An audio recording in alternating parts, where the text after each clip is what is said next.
Hello Math 3 students, and welcome to the Rewriting Logs in Terms of Others video. So let's go ahead and get started and kind of talk about what we're trying to do here. So when you're approaching these problems, you want to first take a look at the logs that they gave you information on. So here we have information on log of 12, log of 8, and log of 7.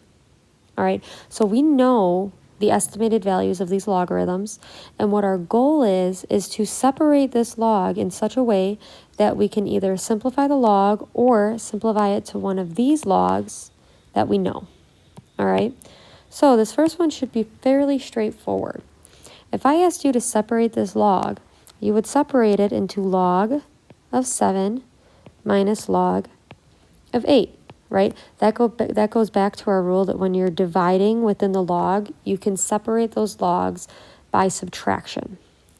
So now we have separated those logs, and it was pretty nice and easy, right? They gave us what log of 8 is, all right, which is 0.9, and they gave us what log of 7 was, which is 0.8. So all we need to do now is subtract these values. So we end up with negative 0.1. And that would be our answer here. So like I said, your goal is to get this in terms of logs that you have. So now let's go ahead and try number 3. It's a little bit trickier, but we can do it. So they gave us log of 64. So I look, and I unfortunately do not have a log of 64 here as an option. I have 12, 7, and 8. So I'm looking and I'm like, well, I have log of 8. Could I get that to, or could I turn my log of 64 into a log of 8 somehow, right? So there's actually 2 ways you can do this, and I'll show you both ways. The first way is if we make it log of 8 times 8. Then we can separate that as log of 8 plus log of 8. So we know what log of 8 is, right? So we would do 0.9 plus 0.9, which would give us 1.8. So that is one way we could do this problem. Another way is you could say, well, log of 64 is 8 squared. So you could do log of 8 squared, and then use our log properties. Bring that 2 out in front. So you would have 2 log of 8, and we know that log of 8 is 9. Or I'm sorry, 0.9. So we would get 2 times 0.9, and that would again give us 1.8. So those are 2 different ways that you can kind of approach this problem. Now, on the second page of this worksheet, so the first page of this worksheet is just kind of reiterating what we just did. You need to somehow break down these logs in such a way that you end up with these values. So now on the second half of the worksheet, you're doing pretty much the same thing. You need to break it down so that you end up with these types of logs. However, instead of giving you numbers, they're just giving you variables. So your answer is probably going to have variables in there as opposed to just ending with like a decimal answer. So let's go ahead and try it. So for number 13, they'd say find log of 1 over 16. So let's go ahead and separate these, right? We're going to make it log of 1 minus log of 16. All right.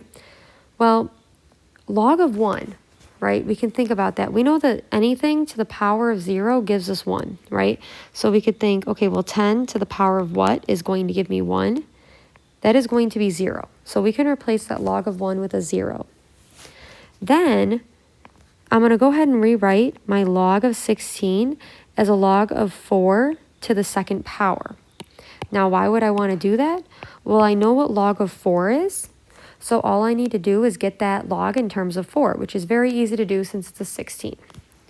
Then I'm going to go ahead and bring my 2 down in front, so I get minus 2 log of 4, and then I can replace my log of 4 with a c.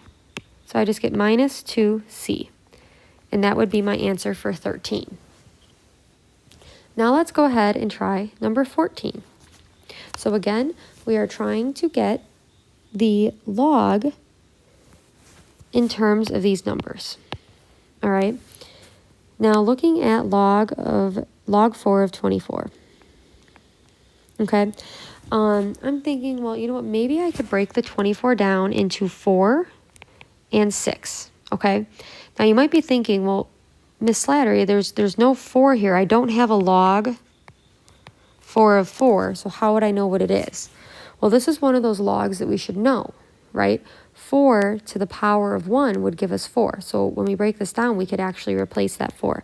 That's how I know that you're definitely going to want to break this 24 down into a 4 and 6. So then we separate, we get log 4 of 4 plus log 4 of 6.